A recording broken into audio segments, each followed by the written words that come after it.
ಶ್ರೀ ಅಭಯ ಆಂಜನೇಯ ಸ್ವಾಮಿ ಮೂರ್ತಿ ಪ್ರಾಣ ಪ್ರತಿಷ್ಠಾಪನೆಯನ್ನ ಬಹಳ ಅದ್ದೂರಿಯಾಗಿ ಪ್ರತಿಷ್ಠಾಪನೆ ಮಾಡಲಾಯಿತು.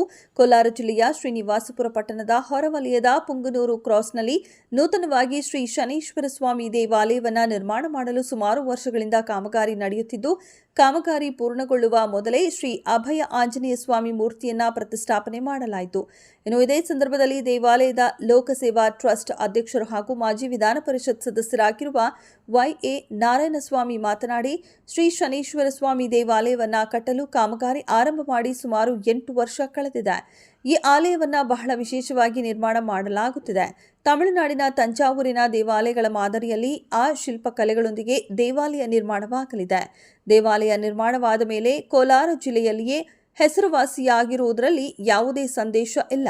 ಈಗಾಗಲೇ ದೇವಸ್ಥಾನವನ್ನು ಲೋಕ ಕಲ್ಯಾಣ ಟ್ರಸ್ಟ್ ಅಡಿಯಲ್ಲಿ ನಿರ್ಮಾಣ ಮಾಡಲಾಗುತ್ತಿದ್ದು, ಈ ಮಧ್ಯದಲ್ಲಿ ಹಿರಿಯರ ಒಂದು ಮಾರ್ಗದರ್ಶನದಂತೆ ಶ್ರೀ ಅಭಯ ಆಂಜನೇಯ ಸ್ವಾಮಿ ಮೂರ್ತಿಯನ್ನ ಶೀಘ್ರವಾಗಿ ಪ್ರತಿಷ್ಠಾಪನೆ ಮಾಡಬೇಕು ಎಂಬ ಸಲಹೆಯಂತೆ ಪ್ರತಿಷ್ಠಾಪನೆ ಮಾಡಲಾಗಿದೆ. ಶ್ರೀ ಆಂಜನೇಯ ಸ್ವಾಮಿಯ ಶಕ್ತಿ ಹಾಗೂ ಆಶೀರ್ವಾದದಿಂದ ಕಾಮಗಾರಿ ತ್ವರಿತಗತಿಯಲ್ಲಿ ಪೂರ್ಣಗೊಳ್ಳಲಿದೆ. ದೇವರ ಆಶೀರ್ವಾದ ದೇವಾಲಯಕ್ಕೂ ನಮಗೂ ಬೇಕಾಗಿದೆ. ನಾವೆಲ್ಲರೂ ಸನಾತನ ಧರ್ಮ ಕಾಪಾಡಬೇಕಾಗಿದೆ. ಸನಾತನ ಧರ್ಮವನ್ನ ಸ್ಥಾಪನೆ ಮಾಡಿದವರು ನಾವೆಲ್ಲ. ಆದರೆ ಆ ಧರ್ಮದಲ್ಲಿ ಹುಟ್ಟಿ ಧರ್ಮಕ್ಕೆ ಯಾವುದೇ ಚ್ಯುತಿ ಬರದಂತೆ ಕಾಪಾಡಿಕೊಳ್ಳುವುದು ನಮ್ಮ ಜವಾಬ್ದಾರಿಯಾಗಿದೆ ಎಂದರು. ನೆಲೆಸಿರುವಂತಹ ಶನೇಶ್ವರ ಸ್ವಾಮಿ ಸನ್ನಿಧಿಯಲ್ಲಿ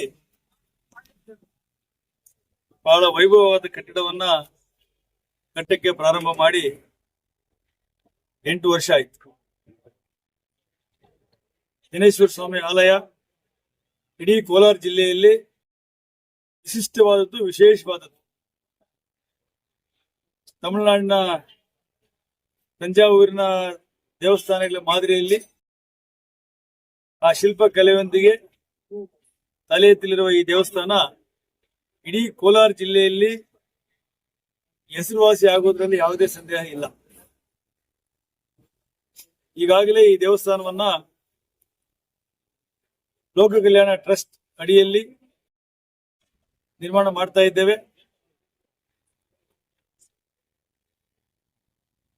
ಆದ್ರೆ ಈ ಮಧ್ಯದಲ್ಲಿ ಹಿರಿಯರ ಒಂದು ಸಲಹೆ ಮೇರೆಗೆ ಆಂಜನೇಯ ಸ್ವಾಮಿಯ ವಿಗ್ರಹವನ್ನ ಅತಿ ಶೀಘ್ರವಾಗಿ ಪ್ರತಿಷ್ಠಾಪನೆ ಮಾಡಬೇಕು ಅನ್ನುವ ಸಲಹೆ ಮತ್ತು ಭಕ್ತಿಯ ಒಂದು ವಿವೇಚನೆಯೊಂದಿಗೆ ಈ ದೇವಸ್ಥಾನವನ್ನ ಅದೇ ಕಲ್ಲು ಕಟ್ಟಡದ ಮಾದರಿಯಲ್ಲಿ ಫೌಂಡೇಶನ್ ಮಾತ್ರ ಹಾಕಿ ಇವಾಗ 6 ಅಡಿ ವಿಗ್ರಹವನ್ನು ಪ್ರತಿಷ್ಠಾಪನೆ ಮಾಡಿದ್ದೇವೆ. ಆ ಪ್ರತಿಷ್ಠಾಪನಾ ಕಾರ್ಯಕ್ರಮ ನಿನ್ನೆಯಿಂದ ಇವತ್ತು ತನಕ ಶಾಸ್ತ್ರೋಕ್ತವಾಗಿ ವೇದ ಘೋಷಗಳೊಂದಿಗೆ ಎಲ್ಲರ ಹಿರಿಯ ಸಮ್ಮುಖದಲ್ಲಿ ದಾನಿಗಳ ಸಹಾಯದೊಂದಿಗೆ ಇದನ್ನು ನಿರ್ಮಿಸಿದ್ದೇವೆ. ಶ್ರಾವಣ ಶನಿವಾರದ ಈ ಪವಿತ್ರ ತಿಂಗಳಿನಲ್ಲಿ 300 ಕ್ಲಾಸ್ಗೆ ಬರುವ ಜನಸಂಖ್ಯೆ ಜಾಸ್ತಿ ಇದೆ, ಭಕ್ತಾದಿಗಳು ಜಾಸ್ತಿ ಇದೆ, ನಾಗರಿಕರು ಬಹಳ ವಿಶ್ವಾಸ ಇಟ್ಟಿದ್ದಾರೆ. ಅದ್ರ ಜೊತೆಗೆ ಹನುಮಂತನ ದರ್ಶನ, ಆಂಜನೇಯನ ದರ್ಶನವೂ ಸಹ ಅವ್ರಿಗೆ ಕೊಡಬೇಕು ಅನ್ನುವ ನಮ್ಮ ಟ್ರಸ್ಟಿನ ಎಲ್ಲ ಸದಸ್ಯರ ಒಂದು ಅಪೇಕ್ಷೆ ಮೇರೆಗೆ ಇವತ್ತು ಈ ದೇವಸ್ಥಾನ ನಿರ್ಮಾಣ ಆಗಿದೆ. ನಮ್ಮ ಆಸೆ ಮತ್ತು ಆಕಾಂಕ್ಷೆ ಏನು ಅಂದ್ರೆ, ಪುಂಗನೂರು ಕ್ರಾಸ್ ಈ ದೇವಸ್ಥಾನದ ಟೆಂಪಲ್ ಕಾಂಪ್ಲೆಕ್ಸ್ ಇದೆ, ದೇವಸ್ಥಾನಗಳ ಸಂಕೀರ್ಣ. ಇಲ್ಲಿಗೆ ಒಬ್ಬ ಭಕ್ತಾದಿ ಬಂದ ಮೇಲೆ ಎಲ್ಲಾ ದೇವರುಗಳ ದರ್ಶನ ಮಾಡ್ಕೊಂಡು ಆಚೆ ಹೋಗ್ಬೇಕು. ಆ ರೀತಿ ಎಲ್ಲ ದೇವರುಗಳ ಪ್ರತಿಷ್ಠಾಪನೆ ಮಾಡಬೇಕು ಅಂತ ಆಸೆ ನಮ್ಗೆಲ್ರಿಗೂ ಇದೆ. ಹಾಗಾಗಿ ತಾವೆಲ್ಲ ನೋಡಿದ್ದೀರಿ, ಸುಮಾರು 7 ಗರ್ಭಗುಡಿ ಕಟ್ಟಿದ್ದೇವೆ. 7 ದೇವರುಗಳ ಪ್ರತಿಷ್ಠಾಪನೆ ಆಗ್ತದೆ. ಇವಾಗ ಆಂಜನೇಯ ಸ್ವಾಮಿ ಪ್ರತಿಷ್ಠಾಪನೆ ಆಲ್ರೆಡಿ ಆಗೋಗಿದೆ. ಆಂಜನೇಯ ಸ್ವಾಮಿಯ ಒಂದು ಶಕ್ತಿ ಸಾಮರ್ಥ್ಯ ನಿಮ್ಗೆಲ್ಲ ಗೊತ್ತಿದೆ. ಯಾವುದೇ ಅಂದ್ಕೊಂಡ ಕೆಲಸ ಯಾವುದೂ ನಿಲ್ಲುವುದಿಲ್ಲ. ಹಾಗಾಗಿ ಕೃಪಾ ಕಟಾಕ್ಷ ಬಹಳ ಅತ್ಯಂತ ಅವಶ್ಯಕವಾಗಿ ಈ ದೇವಸ್ಥಾನಕ್ಕೂ ಬೇಕಾಗಿದೆ, ನಾಗರಿಕರಿಗೂ ಬೇಕಾಗಿದೆ. ಈ ಸಮಾಜದಲ್ಲಿ ಒಳ್ಳೆ ವಿಚಾರಧಾರೆಯನ್ನ ಪ್ರಚಾರ ಮಾಡಲು ಬೇಕಾಗಿದೆ.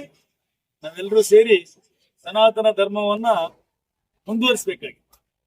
ಸನಾತನ ಧರ್ಮ ಸ್ಥಾಪನೆ ಮಾಡಿದ್ ನಾವಲ್ಲ, ಆದ್ರೆ ಆ ಧರ್ಮದಲ್ಲಿ ಹುಟ್ಟಿದ್ ನಾವೆಲ್ಲರೂ ಸೇರಿ ಆ ಧರ್ಮಕ್ಕೆ ಎಲ್ಲೂ ಚ್ಯುತಿ ಆಗದ ಹಾಗೆ ಮುಂದುವರಿಸಿಕೊಂಡು ಹೋಗುವುದು ನಮ್ಮೆಲ್ಲರ ಆದ್ಯ ಕರ್ತವ್ಯ ಅಂತ ಭಾವಿಸ್ತಾ ಇದ್ದೇನೆ. ಹಾಗಾಗಿ ಪ್ರಪಂಚದಲ್ಲಿರುವ ಎಲ್ಲ ಧರ್ಮಗಳ ಪೈಕಿ ಸನಾತನ ಧರ್ಮ ಒಂದೇ ಅಹಿಂಸಾ ಮಾರ್ಗವನ್ನ ಒತ್ತಿ ಒತ್ತಿ ಒತ್ತಿ ಹೇಳ್ತಾ ಇದೆ.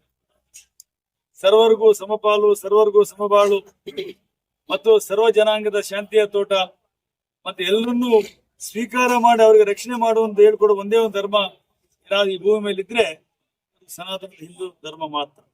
ಹಾಗಾಗಿ ಸನಾತನ ಹಿಂದೂ ಧರ್ಮದ ಅಡಿಯಲ್ಲಿ ಆ ಧರ್ಮವನ್ನ ಪ್ರಚಾರ ಪ್ರಸಾರ ಮಾಡೋದಕ್ಕೆ ಮತ್ತೆ ಆ ಧರ್ಮವನ್ನ ಮುಂದುವರಿಸೋದಕ್ಕೆ ನಾವೆಲ್ಲರೂ ಸೇರಿ ಕಂಕಣಬದ್ಧರಾಗಿ ನಿಂತಿದ್ದೇವೆ. ಈ ಕ್ಷೇತ್ರಕ್ಕೆ ಸುಕ್ಷೇತ್ರಕ್ಕೆ ಬಹಳ ದೊಡ್ಡ ಸಾವಿರಾರು ಅಸಂಖ್ಯಾತ ಜನರ, ಲಕ್ಷಾಂತರ ಜನರ ಒಂದು ಭಕ್ತಿ ಭಾವನೆಗಳು ಇಲ್ಲಿ.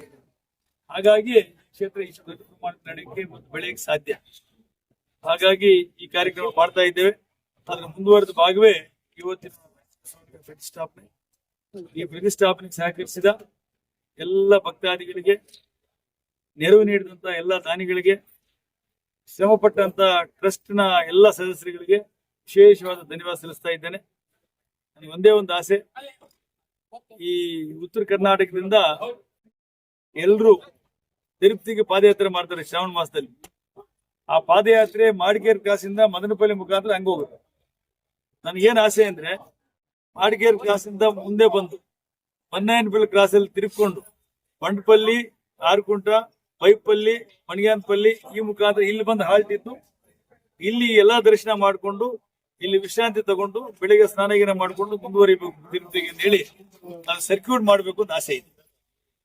ಹಾಗಾಗಿ ಆ ನಿಟ್ಟಿನಲ್ಲಿ ಪ್ರಾಮಾಣಿಕ ಪ್ರಯತ್ನ ಮಾಡ್ತಾ ಇದ್ದೇವೆ. ನಾನೆಲ್ಲರಿಗೂ ಇವತ್ತು ಈ ಕಾರ್ಯಕ್ರಮ ಪಾಲ್ಗೊಂಡ ಎಲ್ಲ ಭಕ್ತಾದಿಗಳಿಗೆ, ಎಲ್ಲ ದಾನಿಗಳಿಗೆ, ಎಲ್ಲ ಟ್ರಸ್ಟೀಸ್ಗೆ, ಎಲ್ಲ ಹರಿಚರ ಗುರುಮೂರ್ತಿಗೆ ಎಲ್ರಿಗೂ ವಿಶೇಷವಾದ ಧನ್ಯವಾದ ಸಲ್ಲಿಸ್ತಾ ಇದ್ದೇನೆ. ನಿಮಗೂ ಸಹ